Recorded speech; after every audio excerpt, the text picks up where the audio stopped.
नमस्ते दोस्तों। आज का दिन बड़ा ही विशेष है और आज का विषय भी बड़ा ही विशेष है।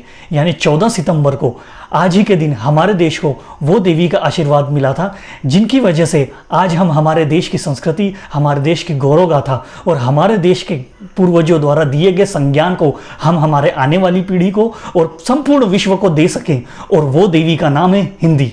हाँ, हिंदी दिवस की बहुत बहुत शुभकामनाएं।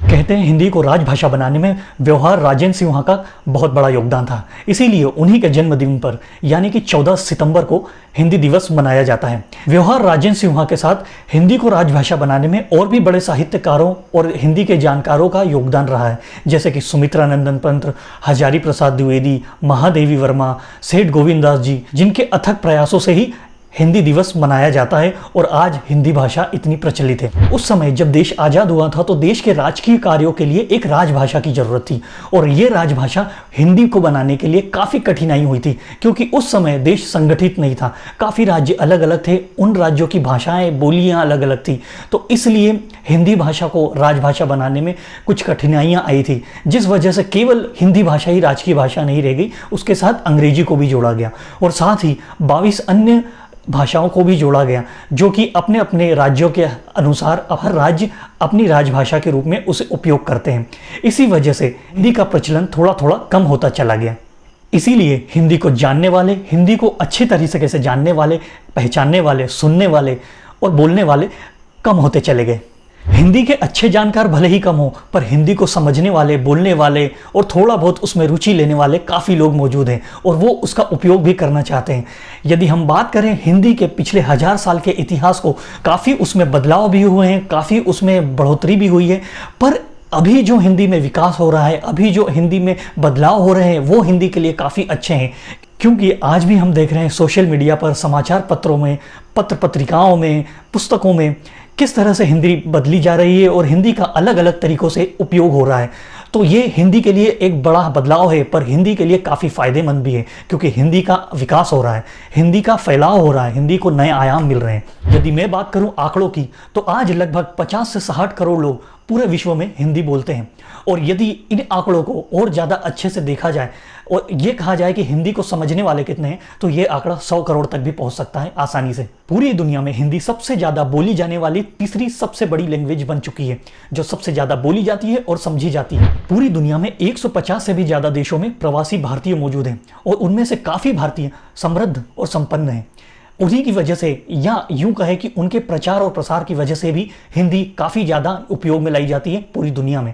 जैसे कि हम कहें 600 से 700 ज़्यादा विश्वविद्यालय और विद्यालय मौजूद हैं पूरी दुनिया में, जिनके द्वारा हिंदी में व्याख्यान दिए जाते हैं, मानद दी जाती है और पढ़ाया भी जाता है। सबसे अच्छी बात यह है कि पूरी दुनिया में हिंदी का बाजार भी बढ़ रहा है, जिसकी वजह से लोग और ज़्यादा हिंदी में रुचि लेना चाहते हैं और हिंदी को समझना चाहते हैं। यदि मैं बात करूं मनोरंजन के क्षेत्र की, तो काफ़ी फिल्में हमारे देश से भी प्रवासी भारतीयों के लिए प्रसारित की जाती है हिंदी में, और वहाँ की फिल्में भी, जैसे कि यूँ कहूँ हॉलीवुड की फिल्में भी यहाँ पर हिंदी में प्रसारित की जाती है, जिससे कि हिंदी का एक दायरा बढ़ रहा है, हिंदी को जानने वाले लोग बढ़ रहे हैं। काफ़ी लोग हैं जो बाहर से आते हैं, बाहर के देशों से आते हैं हिंदी को, हमारे देश के वृहद विशाल इतिहास को जानने के लिए, यहाँ की पुरानी संस्कृति को जानने के लिए, जिसके लिए उन्हें हिंदी की बहुत बहुत ज़रूरत होती है। उन्हें लोगों से मिलने की ज़रूरत होती है, जिस वजह से उन्हें हिंदी सीखना पड़ती है, ताकि वो यहाँ के इतिहास को ज़्यादा अच्छे से समझ सकें और ज़्यादा खोज कर सकें और दुनिया को बता सकें, जिससे हिंदी का काफ़ी ज़्यादा प्रचलन बढ़ने लगा है। यदि मैं बात करूं हमारे देश के कलाकारों की, साहित्यकारों की,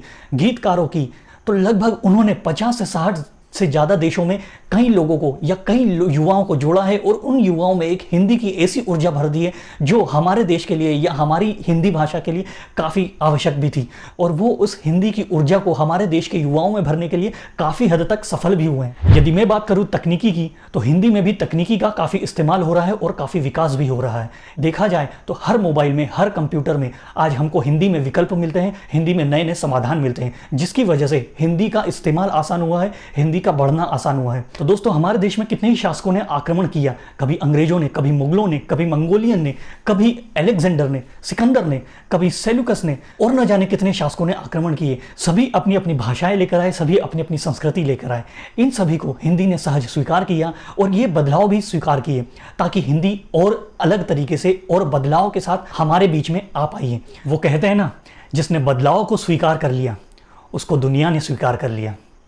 तो बस हिंदी को भी हम सभी ने स्वीकार कर लिया है और संपूर्ण विश्व एक दिन उसे प्रथम स्थान पर लेकर आएगा। तो विश्व में पहले पायदान पर हिंदी ही होगी आने वाले समय में। तो दोस्तों, आज आप सभी को मैं ये कहना चाहता हूँ कि आज जरूर अपना एक न एक विचार, अपनी एक न एक सोच या अपनी कविता या अपना कुछ भाव हिंदी में जरूर व्यक्त करें और उसे लोगों के सामने जरूर प्रस्तुत करें। और खासकर मेरे कमेंट बॉक्स में जरूर बताएं कि आपको हिंदी में कौन सा सबसे अच्छा विचार या कौन सी सबसे अच्छी कविता ज़्यादा पसंद आई है।